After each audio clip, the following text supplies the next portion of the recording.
Baik, mari kita berdoa. Kami bersyukur dan berterima kasih Tuhan karena belas kasihan Tuhan, pertolongan Tuhan, kami masih ada sebagaimana kami ada sore hari ini. Terima kasih buat pertolongan-Mu, terima kasih buat perlindungan-Mu, buat kebaikan-Mu. Dan kalau kami terus ada dan menikmati kemurahan-Mu, Tuhan, kami tahu Engkau terus akan melanjutkan kasih setia-Mu dalam kehidupan kami. Apapun yang terjadi dalam hidup kami, kesukaran, penderitaan, sakit, penyakit, beban, dan bagai-bagai pergumulan yang kami alami, kami tahu kami punya Tuhan yang punya maksud dan rencana yang mulia dalam hidup kami. Dan kami hanya bilang terima kasih untuk semua yang sedang terjadi dalam hidup kami. Dan kami tahu mata Tuhan sedang tertuju dalam hidup kami.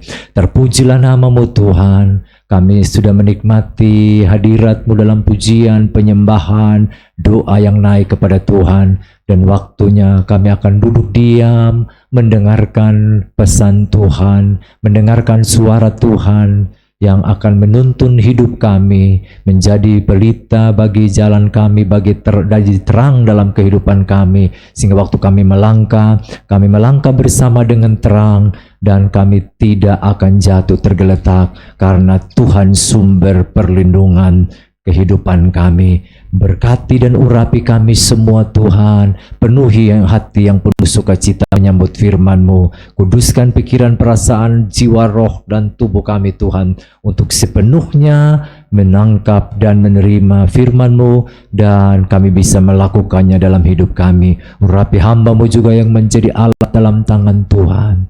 Urapi, dan hanya Tuhan yang dimuliakan melalui hamba-Mu. Dalam nama Yesus Kristus Tuhan, kami siap dengar firman Tuhan. Haleluya. Amin. Baik, puji Tuhan. Shalom. Mungkin bisa di sana supaya saya tidak begini-begini. Oke, baik.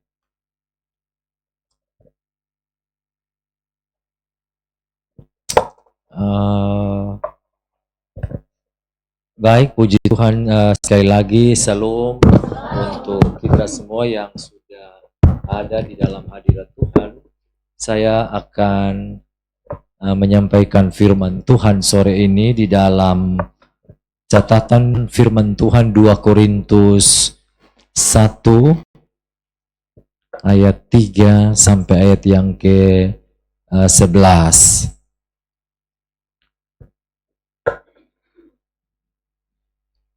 2 Korintus pasal yang pertama, ayat yang ketiga sampai ayatnya yang ke-11. Baik.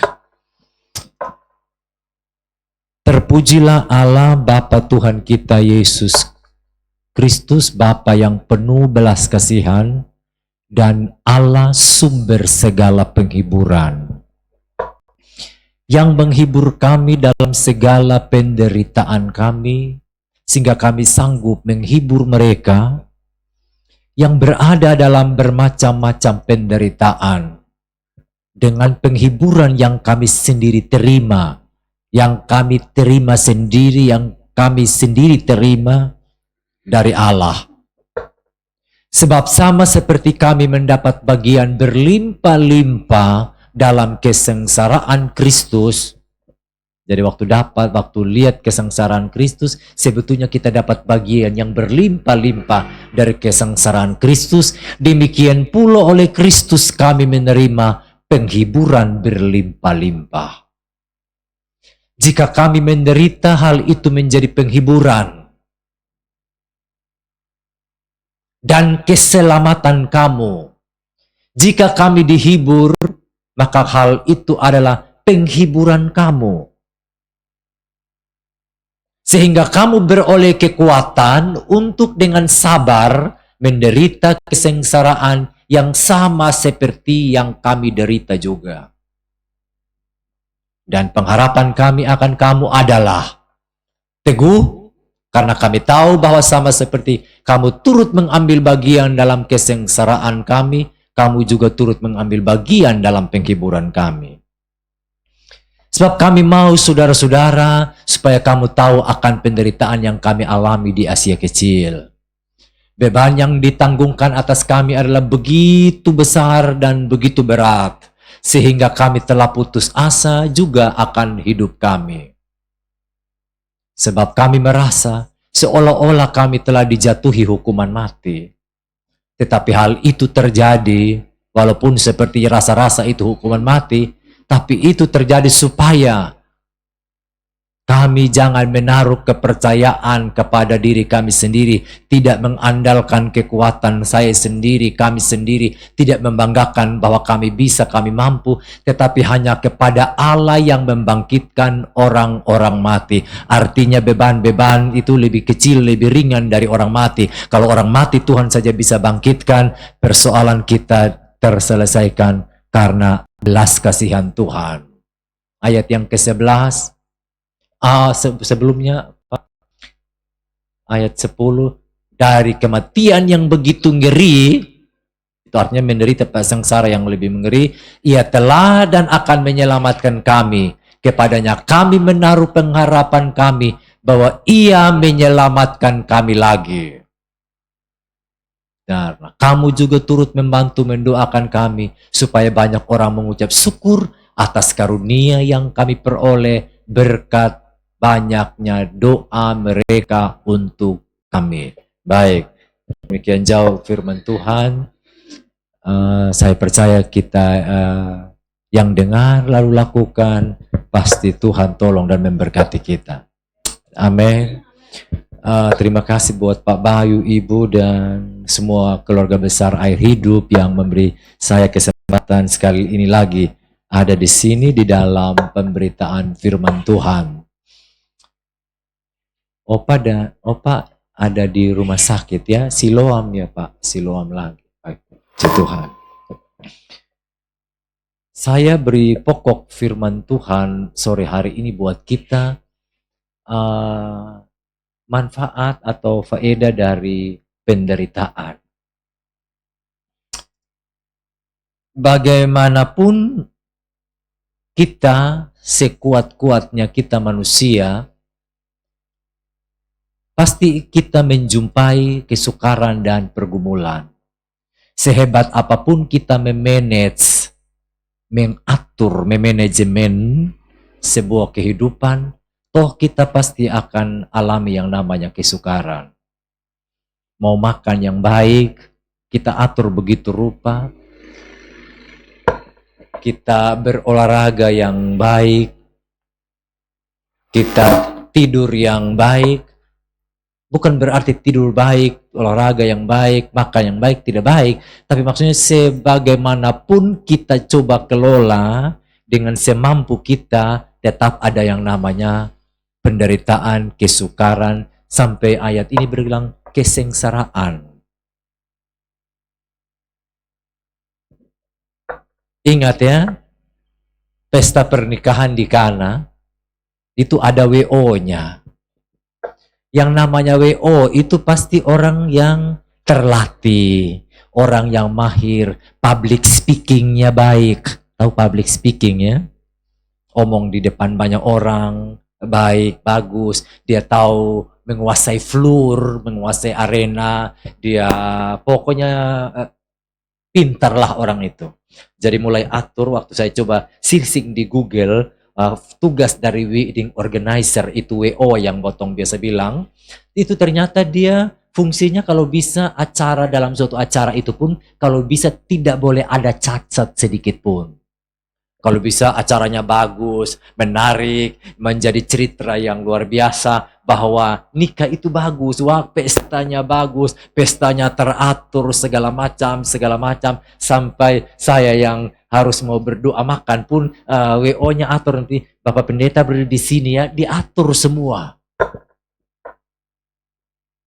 Tapi toh kita lihat ada masalah. Nah, mempersiapkan pernikahan itu bukan siap kemarin dulu lain hari langsung mau jadi. Pasti dengan berbagai macam hal. Sudah ada persiapan nanti dress code-nya apa untuk keluarga. Lalu nanti siapa yang diundang, siapa yang pergi untuk duduk beromong, untuk pergi beromong, siapa jubirnya, siapa saksinya, siapa pokoknya siapa dan apa-apa. Paham ya? Pokoknya siapa dan apa-apa artinya diatur. Ada yang sudah persiapkan mungkin seomong 3 tahun, ada yang 1 tahun, ada yang 6 bulan, semua dipersiapkan. Lu piara-piara memang sudah ya, supaya ada dasar. Mulai kasih makan ternak, mau sapi atau babi kah, atau apa kambing kah, pokoknya segala macam di seluruh ada persiapan-persiapan. Tapi yang namanya manusia tetap ada persoalan. Semua diatur begitu rupa, hidup ini dikelola begitu rupa, tapi tetap ada yang namanya persoalan. Ada yang namanya kesulitan. Apalagi Paulus sedang mengalami banyak penderitaan, kesukaran di dalam pemberitaan Injil. Dia bukan omong tentang setan. Dia bukan omong untuk angka-angka dia pun diri, tapi dia sedang mengangkat nama Tuhan. Kalau bisa orang lain ikut diselamatkan. Kalau dia mau pikir nyaman, kan dia sudah ditangkap Tuhan di pintu Damsik. Sebelum pintu gerbang Damsik terbuka, pintu sorga sudah buka buat dia, dan dia masuk dan dia penuh dengan kemuliaan Allah. Bahkan sampai dia lihat langit ketiga, dia lihat semua suasana Allah, suasana yang luar biasa, dan dia menikmati karunia-karunia rohani, penyataan. Bukan pernyataan. Dia menikmati, melihat, mendapatkan penyataan. Artinya Tuhan kasih tunjuk apa itu nyata buat dia. Dan dia orang yang memiliki karunia rohani yang luar biasa. Sudah pintar lagi, lulusan sekolah Gamaliel di sekolah Alkitab Tiranus. Perjanjian lama, dia tidak bercacat celah. Dia suku Benyamin, orang Ibrani asli. Dalam melakukan seluruh hukum Taurat, saya orang yang tidak bercacat celah. Dia orang yang diberi surat kuasa, berkuasa penuh untuk bunuh orang percaya. Tapi dia bilang, semua yang saya banggakan itu menjadi sampah. Dan itu dia melayani untuk giring orang datang kepada Tuhan. Dan bukan saja sampai di bulan, kalau bisa tembus bulan yang namanya sorga. Dan itu dia alami penderitaan. Itu bukan dia cari-cari, tapi memang orang membenci. Dia tidak sedang mengusik orang, tapi sebetulnya dia giring orang untuk dapatkan Tuhan. Tapi banyak orang tidak mau. Anak-anak Skewa, cerita di dalam Kisah 19 tentang kejadian-kejadian di Efesus, banyak pengalaman-pengalaman yang dialami, tapi sampai menikmati penderitaan. Dan sehebat apapun, orang punya persoalan. Ada amin. Dan siapa yang bisa menyelesaikan dengan tuntas? Yang menyelesaikan dengan tuntas waktu itu bukan wedding organizer. Juga bukan ibu dapur. Kan pasti wedding organizer juga pasti tahu siapa ibu dapurnya. Sekarang berdiri begini, itu barang tak putar sendiri. Itu kamera putar sendiri. Dulu son ada yang begitu-begitu. Tapi toh ada masalah, dan yang bisa menyelesaikan masalah dengan sempurna hanya Yesus Kristus Tuhan. Sempat Maria melihat sebuah fenomena, mereka kekurangan anggur, tapi dia bilang sama Yesus, mereka kehabisan anggur. Artinya serius masalah di situ. Tapi toh Maria juga tidak bisa menyelesaikan masalah. Dia tidak bisa bilang, mari kumpul. Itu masih banyak itu yang belum minum. Masih banyak yang belum mendapatkan anggur. Kumpul. Istilah di Kupang bilang apa ya? Kalau apa? Kumpul. Apa dia pernah? Patungan. Supaya beli di kios. Kalau dia pakai dia punya naluri perempuan untuk mengatasi itu masalah, tapi seorang ibu pun tidak bisa mengatasi masalah. Dan yang bisa mengatasi masalah hanya Yesus Kristus Tuhan, walaupun secara manusia dia anak tukang kayu yang mahirnya mungkin pertukangan, bukan chef. Di situ ada chef, tapi chef juga tidak bisa bikin apa-apa. Ada amin. Pasti ada ibu dapur, pasti yang disuruh itu koki, yang ahli masak, tapi kokinya juga kebingungan. Makanya apapun yang terjadi, kita tahu bahwa Tuhan Yesus sanggup menolong kita. Semua orang bisa dapat masalah. Penderitaan bisa menyerang, bisa kena, bisa timpa siapa saja. Hanya dia punya perbedaan, sumber penghiburan kita siapa. Dan cara kita atasinya seperti apa. Kita pun sumber penghiburan bukanlah Rapid Transmart. Apalagi kalau jantung kurang bagus, lalu naik kora-kora. Itu mau selesai cepat. Kalau masih di Ancol itu Pak, yang naik perahu ya, apa itu masih ringan. Naik perahu lah, arum jeram. Itu masih ringan. Coba pi kora-kora. Saya punya jantung hampir stop waktu naik kora-kora di Halilintar susun berani lah ya. Jadi saudara, waktu kita ada masalah, siapa sumber penghiburan kita? Lari ke Disneyland, lari ke tempat hiburan, lari ke yang warna merah kecoklatan, atau mulai dari hitam pi merah kecoklatan, dari kopi pi sopi. Lari ke berbagai tempat, itu yang menjadi sumber pertolongan kita, tempat kita berlari itu siapa? Lalu cara waktu kita atasinya seperti apa? Dan siapa yang atasi kita? Apakah kita berupaya dengan kemampuan kita, dengan kepintaran kita, dengan kebolehan kita, dengan cerewet kita? Kalau mungkin Ibu Maria cerewet, dia pakai di mulut cerewet, langsung dia langsung dia komando ko orang lari pi kios, pi toko, pi beli. Tapi toh tidak bisa. Semuanya kembali kepada Tuhan sumber penolong.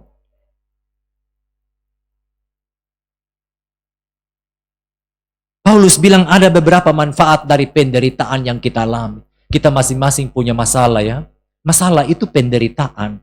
Hanya tinggal tensinya berapa. Ada penderitaan yang 5%, ada yang 20%, ada yang 50%. Saya rasa tadi Paulus ini dia punya penderitaan. Tadi kan kita baca ya. Itu sampai putus asa. Artinya 98%. Kita belum sampai kepada tingkat yang seperti itu. Nah kalau yang sampai tingkat 95 sampai 98% sampai putus asa, coba Pak Bayu ditunjukkan ayat itu tadi sampai putus ayat 8. Sebab kami mau ayat yang ke-8. Sebab Allah adalah bukan 2 Korintus 1. 2 Korintus 1 ayat yang ke-8. Sebab kami mau saudara-saudara supaya kamu tahu akan penderitaan yang kami alami di Asia Kecil. Beban yang ditanggungkan, masalah yang ditanggungkan, penderitaan yang kami tanggung, penderitaan yang menimpa kami ada penderitaan yang begitu besar. Dan begitu berat. Sebesar lagi, berat lagi. Sudah pasti kalau berat, sangat berat, sudah pasti, kalau sudah sangat besar, sudah pasti itu bisa berat. Ini sampai dia kasih dobel, sangat besar dan sangat berat. Ada juga barang besar, kapas ya, kapas gulungan kapas walaupun besar, tapi tidak berat. Ada juga yang berat, tapi tidak besar. Iya ya, ada barang yang berat tapi tidak besar. Seperti apa itu kan? Jadi itu seperti batu kecil begitu, tapi itu berat juga. Nah ini bayangkan sampai begitu besar dan begitu berat.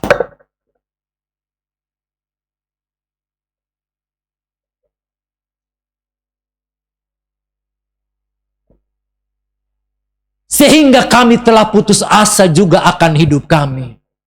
Kadang-kadang kita bisa sampai tingkat putus asa. Kadang-kadang kita bisa kecewa. Kadang-kadang kita bilang Tuhan seperti Tuhan tidak tolong saya. Saya sudah melakukan banyak hal untuk Tuhan. Saya sudah buat ini, buat itu. Tuhan, bukan untuk saya. Kan bisa, Paulus bisa omong begitu. Tuhan, ini yang saya lakukan bukan untuk bepun diri sendiri. Kalau saya mau nyaman, saya duduk mandi, saya tinggal di rumah saya. Dan saya tunggu kapan Tuhan panggil saya untuk mati. Tapi kalau sampai Paulus ke sana kemari untuk memberitakan Injil kepada orang-orang non-Yahudi, bukan untuk kepentingan dirinya, tapi justru yang dia alami penderitaan. Bukankah sesuatu yang menyakitkan sebetulnya? Tuhan, kok ini bukan beta pun kepentingan, bukan beta bisnis untuk beta pun diri, ini beta omong tentang kerajaan sorga kalau bisa orang selamat. Tapi ini yang saya alami penderitaan. Tapi dia bilang, saya tahu kepada siapa saya percaya, firman Tuhan yang lain bilang. Faedah penderitaan yang pertama, ayat yang ketiga. Penderitaan itu buat kita bisa makin kenal belas kasihan Tuhan.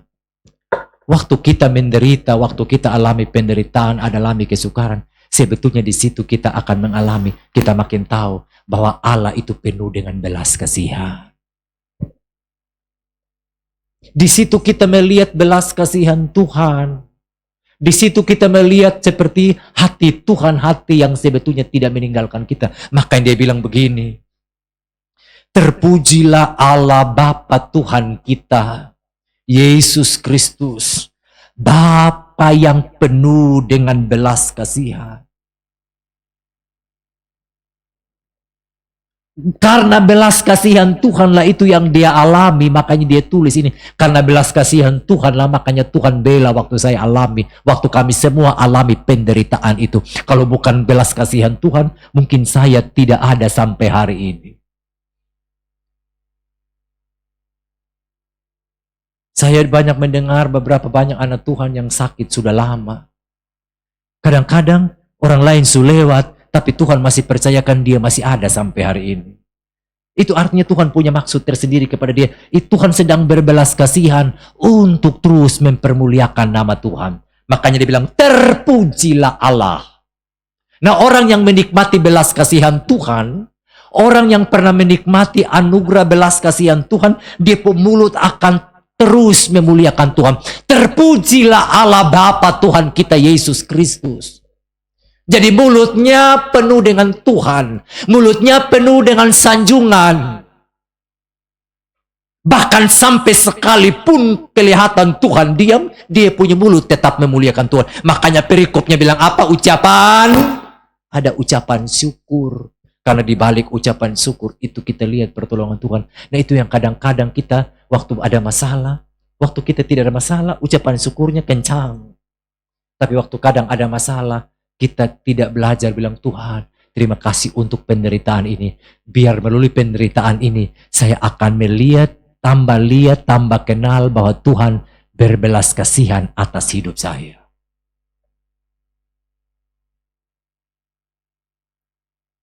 Contoh kalau bapak mama, saudara pi rumah sakit, lihat orang yang sekarat, mama Ernie, lalu mama pi lihat, lalu tertawa terbahak-bahak.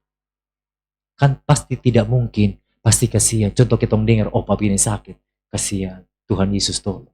Nah kita saja manusia seperti punya belas kasihan, punya empati, punya simpati, punya empati. Apalagi pemilik langit dan bumi dan segala isinya yang menciptakan kita. Kita ini buatan tangan.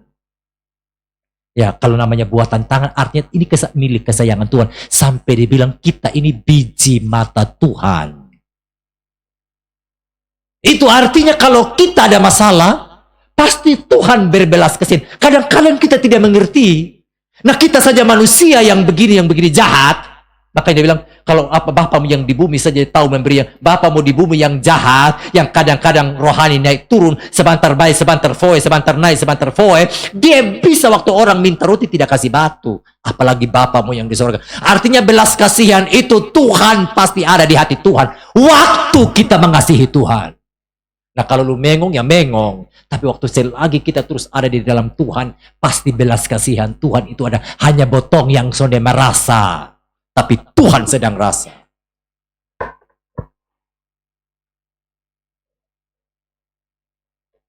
Yang kedua ya, ini ayat yang ke-4 dan 5. Manfaat dari penderitaan, faedah dari penderitaan. Penderitaan itu mendatangkan penghiburan. Lihat ini, bertentangan ya. Bertentangan dengan kotong pemikiran manusia. Tidak ada penderitaan itu yang mendatangkan penghiburan. Justru penderitaan yang bikin botong stres. Hutang bikin botong stres. Koperasi harian jatuh tempo, koperasi bulanan datang, ibu koperasi datang sudah mulai telepon. Selamat siang Pak, ini kami dari Kopdit ini, dari Kopdit ini, dari kantor ini, dari BRI, dari bank ini apa segala macam. Itu segala macam. Itu tidak ada yang mendatangkan penghiburan. Tapi ini dia bilang dalam ayat yang ke-4, 5.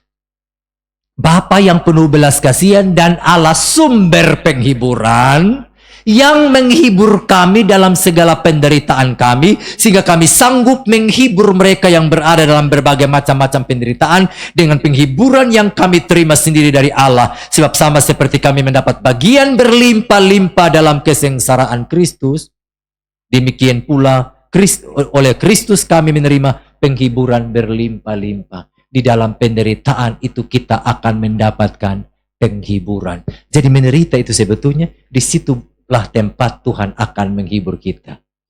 Nah kira-kira beta mau hibur Ma Erni itu, pasti kalau Ma Erni ada susah. Ma Erni adalah girang-girang lalu kita, pasti orang dalam keadaan, ada beban, ada masalah. Lalu saya hadir memberikan penghiburan, memberikan spirit, memberikan kekuatan.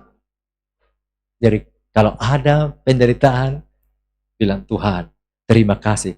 Ini saatnya dekat-dekat saya dapatkan penghiburan dan kekuatan dari Tuhan. Makanya dia omong begini. Nah ini, dia pun kawan, dong juga ada beban. Semua orang juga punya persoalan. Dan sekarang memang hanya Tuhan yang bisa memberi penghiburan. Makanya dia bilang, Bapa yang penuh belas kasihan dan Allah sumber segala. Nah kalau segala penghiburan, segala apa dalam segala kekuatan, segala kemampuan, segala motivasi, segala dorongan, segala berkat, segala kasih karunia, segala damai sejahtera, segala sukacita datang semua dari Dia. Nah kita ini segala apa? Minta tolong di beta juga Ma Erni, beta segala apa? Tidak segala. Allah sumber segala penghiburan yang menghibur kami dalam segala penderitaan kami. Jadi penderitaan itu bisa mendatangkan penghiburan. Kita susah makanya Tuhan hibur. Orang susah yang kita hibur. Makanya kita orang berduka. Tidak kasih tinggal itu orang berduka. Urus sendiri. Jadi kita menangis dengan orang yang menangis. Saudara ingat Yesus pernah menangis? Itu membuktikan bahwa dia turut berbela rasa. Poin 1 tadi. Lalu setelah dia berbela rasa, dia hibur. Dia hibur Marta dan Maria dengan ucapan-ucapan, perkataan-perkataan yang menguatkan. Itu bahasa penghiburan.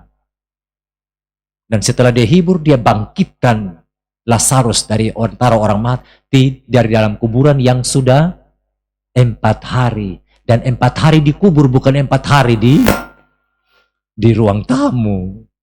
Kalau di Sumo masih bisa ya, Nuri 4 hari di ruang tamu masih awet. 1 minggu juga masih awet. Kalau di Sumatera Timur ruang tambah apa segala macam lagi, 1 bulan, 3 bulan.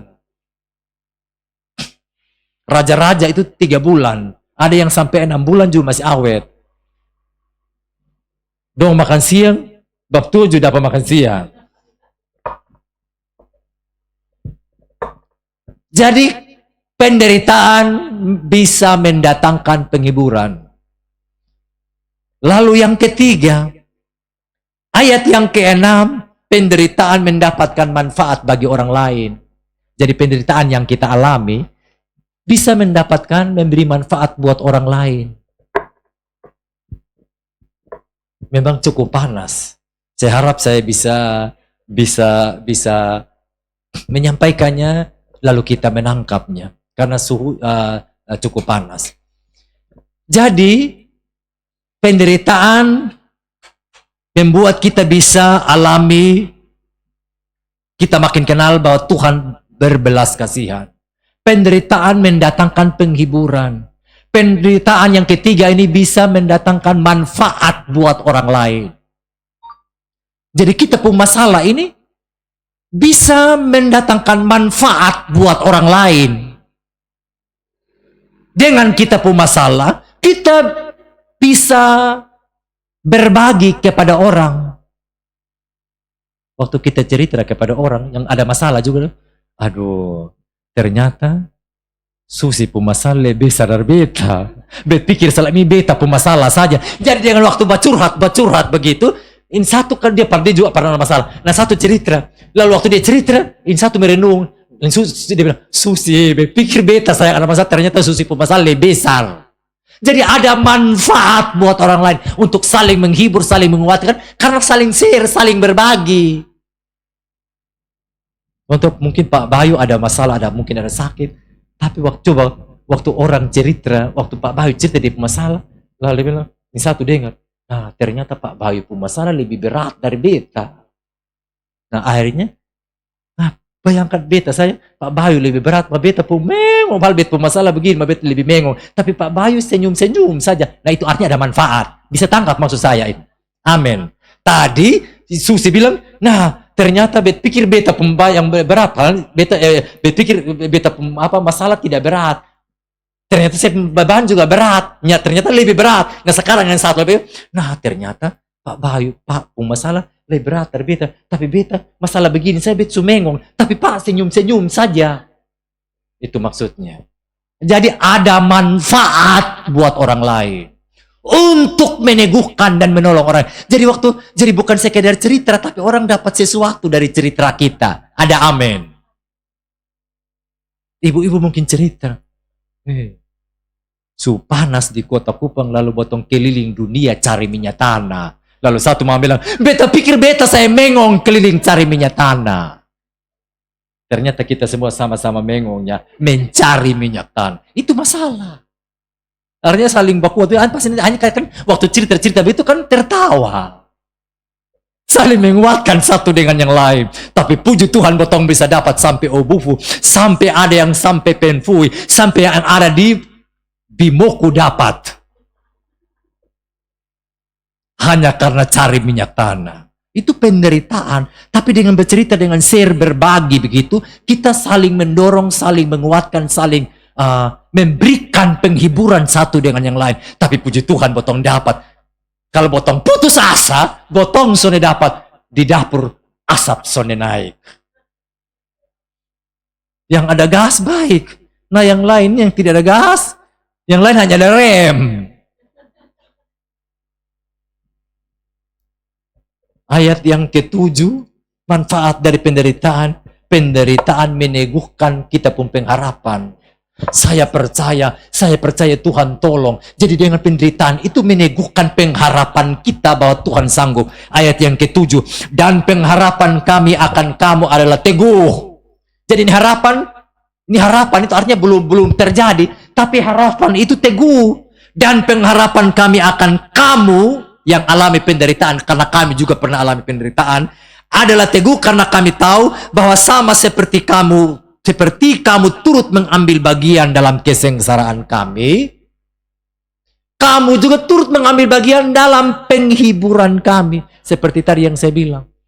Satu sebetulnya sudah mengong, sudah stres, tapi dengan seperti itu akhirnya pengharapan itu diteguhkan kembali. Ingat ya, sakit-sakit jangan putus asa. Terus berpengharapan. Jadi saling kuatkan satu dengan yang lain. Si Paulus yang mengalami penderitaan yang begitu hebat, begitu berat dan begitu besar dan begitu berat, lalu sampai dia putus asa, dia memberikan pengharapan kepada kita yang menderita sekarang. Kepada kita yang punya beban sekarang. Kepada kita yang punya masalah, yang punya sakit, penyakit, yang kurang ini, yang beban ini, beban itu, yang seperti belum ada pintu yang terbuka, semua serba buntu. Dia hibur kita melalui pimpinan Roh Kudus. Oleh ilham Roh Kudus dia tulis kepada jemaat di Korintus. Dan buat kita sekarang yang ada ini, amin. Supaya pengharapan kita ini kita harus tahu bahwa pengharapan kita bukan pengharapan yang mengecewakan. Tidak mengecewakan. Tuhan sanggup menolong, Tuhan sanggup buka jalan. Jadi kalau kita ada masalah, ingat Tuhan sedang bawa kita untuk melihat mujizat.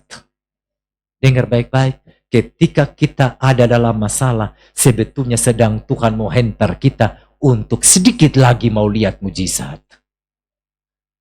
Kalau mau pusing-pusing, tidak pusing-pusing, ngapain Yesus harus pergi ke dapur untuk suruh perintah-perintah pelayan, untuk suruh-suruh pelayan, walaupun belum dia punya waktu. Kan Yesus selalu melakukan sesuatu dengan waktunya. Tuhan menolong kita, ini orang biasa bilang, dia tidak terlalu cepat, dia tidak terlalu lama, tapi tidak terlalu lambat, tapi waktunya tepat. Tapi kita juga bisa, anak-anak Tuhan, satu waktu juga kita bisa, doa kita, permintaan kita seperti Maria, bisa mengubah keputusan Tuhan juga walaupun itu belum waktunya. Asal dengan bersungguh-sungguh. Ini sebuah penderitaan, ini aib nanti yang turun-temurun akan diceritakan. Apalagi kalau sampai mereka diundang, itu artinya mereka keluarga, mereka famili. Dari Nazaret datang ke Kana, dua-dua sama-sama wilayah di wilayah utara.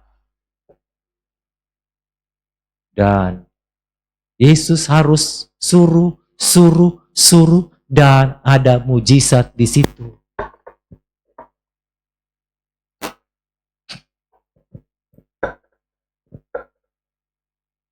Jadi penderitaan itu meneguhkan, kesukaran meneguhkan pengharapan kita.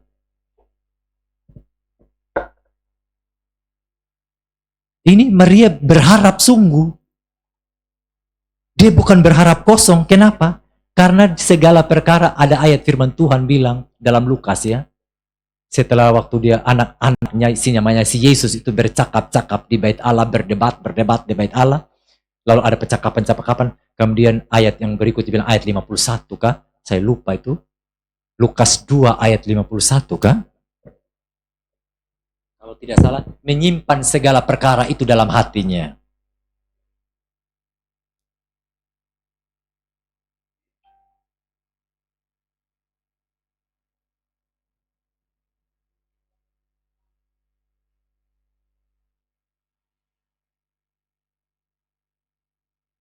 Ya, Lukas 2 ayat 51.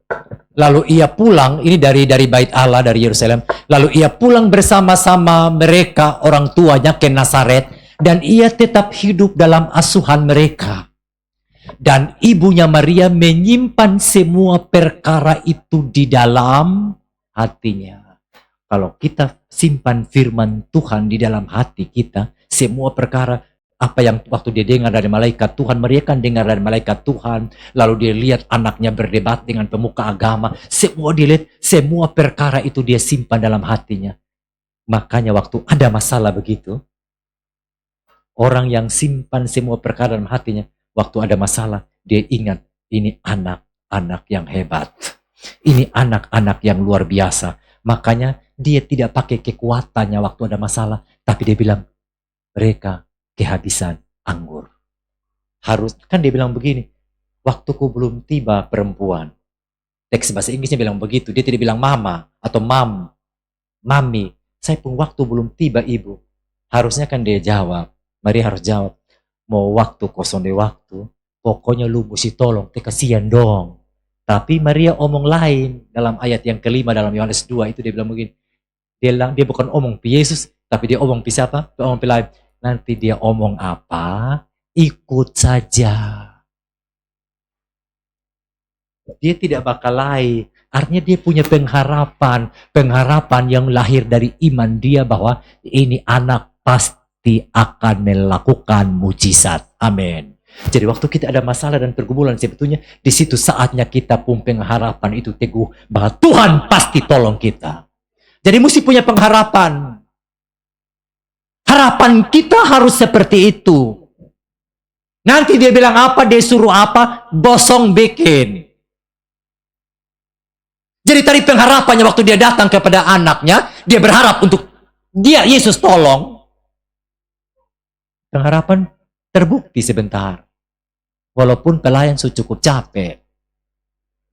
Dong Sony Bakalai bilang begini, lu datang bawa lu pun sendok patah. Kita suka kerja berbulan-bulan.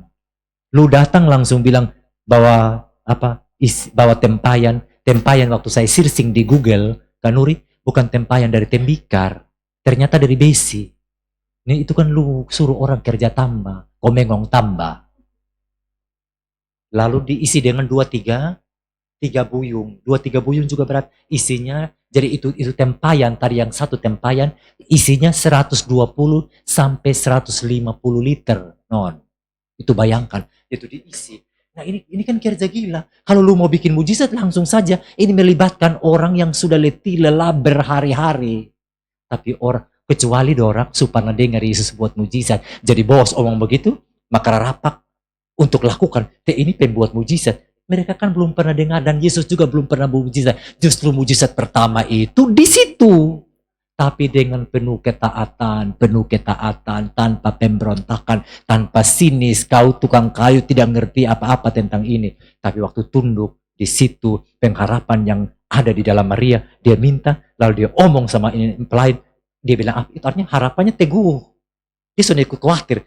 Bayangkan, kalau orang yang khawatir, orang timur, tur mangkau, tolong dong, kasihan.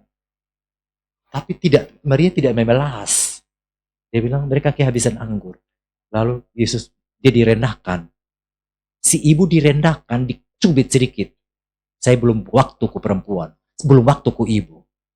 Nah ibu saya minta pi anak. Kita jangan minta pi ibu.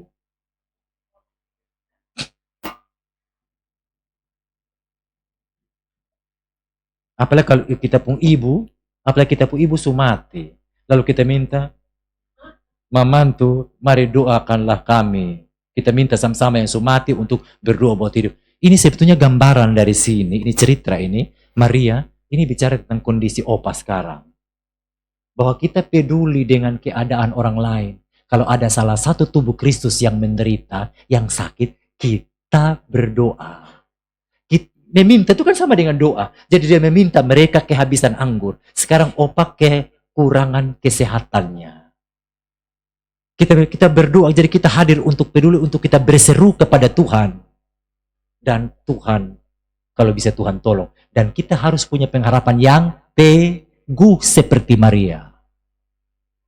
Siapapun yang sakit, siapapun yang punya beban, siapapun yang yang kita tahu orang punya pergumulan. Makanya bukan sekedar ritual-ritual atau kebiasaan. Kalau mau akhir ibadah, nanti yang punya beban tuh. Itu saudara serahkan ke hamba Tuhan, itu bukan untuk hamba Tuhan, untuk kau baca saja, kau berdoa. Tapi itu sebetulnya ada beban, ada pengertian yang baik dari Ketua Persekutuan 2, bahwa datang begitu untuk kita berdoa. Kita jadi seperti Maria yang hadir untuk mempedulikan orang lain. Itu punya pengharapan yang teguh, bahwa pasti Tuhan tolong.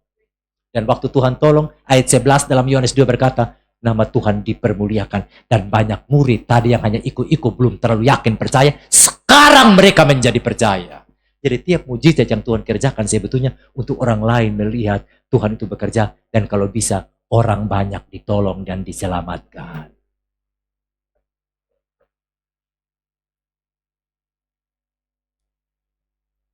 Yang kelima, penderitaan mengarahkan kita untuk kenal keselamatan yang dari Allah.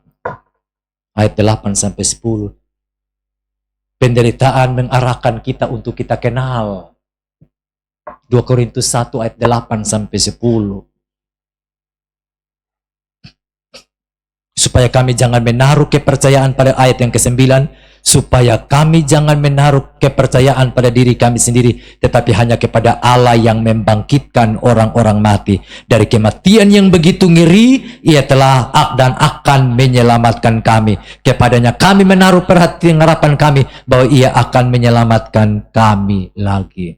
Jadi penderitaan itu mengajar untuk kita, mengarahkan kita untuk kita kenal bahwa Tuhan yang selamatkan kita. Selamat itu dari soteria. Soteria itu selamat dari maut, selamat dari sakit, selamat dari bahaya, selamat dari soteria. Artinya selamat. Termasuk betul selamat pagi. Kadang-kadang kita kan cepat. Pagi, siang. Nah, kotong lupa itu kata selamat. Yang tepat itu selamat pagi. Bisa setuju? Tidak ada yang bohong. Setuju? Nah, kadang-kadang kan nggak potong lapa siang, pagi. Pagi, di kantor kan biasa begini. Beta baterai, jangan bilang pagi. Memang ini sekarang pagi. Selamat pagi. Kristen tapi bodoh. Kristen tapi ngali. Jadi selamat itu dari kata soteria. Orang lain boleh omong selamat, tapi kita kan anak Tuhan bisa ada di pengertian. Setuju bilang amin. Jadi bukan omong-omong saja seperti orang selamat pagi. Lalu kadang-kadang lata, shalom, tapi muka bangka. Hal shalom itu punya banyak arti yang begitu luas, yang mengalir, yang tercurah dari hidup kita. Damai, sejahtera, sukacita, pokoknya segala arti shalom itu banyak. Makanya waktu dia bangkit dari antara orang mati, dong terpaku, terkencing, tertutup dalam ruang yang tertutup dengan kunci yang begitu rapat. Tiba-tiba Tuhan Yesus hadir di tengah-tengah mereka. Salam bagimu. Nah, dia pembahasa Ibrani, shalom. Ketika mereka melihat Tuhan, sangat bersukacitalah mereka. Waktu dia tembus ini, tembok langsung ada di tengah-tengah mereka. Jadi, waktu ada persoalan, kita tahu bahwa Tuhan pasti akan menyelamatkan hidup kita. Seperti dia bilang begini. Kalau yang mati saja dia bisa bangkitkan. Pasti Tuhan tolong kami. Dan kami akan menikmati keselamatan. Lalu yang di kalimat terakhir, akan menyelamatkan kami lagi. Jadi kalau Tuhan tolong kita yang waktu yang lalu, ada amin. Saya percaya Tuhan ini penderitaan akan menyelamatkan saya lagi. Beri tepuk tangan buat Tuhan. Kalau yang lalu hampir-hampir kita putus napas. Mungkin dari bawah dari ruangan ICU, ICCU. Waktu orang susah setengah mati. Tapi Tuhan bawa kita. Dengan maksud Tuhan tersendiri. Tidak berarti tidak boleh mati. Kita semua pasti mati. Tapi kalau Tuhan kasih kita kesempatan hidup, artinya ada yang Tuhan mau kita lakukan. Yang belum selesai. Anak Tuhan punya prinsip itu, meninggal karena sudah selesai. Bukan meninggal karena lelah, tapi meninggal karena sudah selesai menyelesaikan pekerjaan.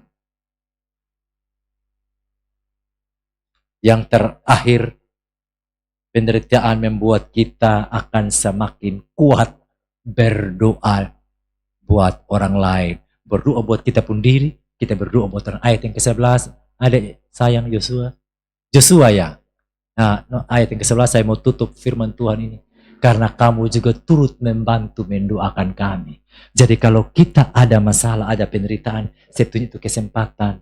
Orang lain akan mendoakan kita, lalu kita juga ikut mendoakan orang lain. Ingat, doa orang benar, bila dengan yakin didoakan, besar dia punya khasiat. Orang lain, orang dunia berpikir, biasa-biasa aja. Tapi buat kita, kalau kita dengan bersungguh-sungguh, seperti Maria meminta dengan sungguh. Kenapa saya bilang Maria meminta dengan sungguh? Ketika mereka kekurangan anggur, tolong Yosua, saya mau tutup khotbah ini, Yohanes pasal yang kedua, ayat yang ketiga, ketika mereka kekurangan anggur, nanti saya mau satu waktu saya khotbah ulang, kita baca sama-sama ya, ketika mereka kekurangan anggur, Ibu Yesus berkata apa kepadanya? Nah ini omong main-main, kau omong serius. Ini serius, mereka kekurangan, tapi dibilang dong habis. Itu artinya serius. Artinya sangat serius dia meminta. Makanya doa orang benar beda dengan serius meminta, besar kuasanya. Mari tundukkan kepala.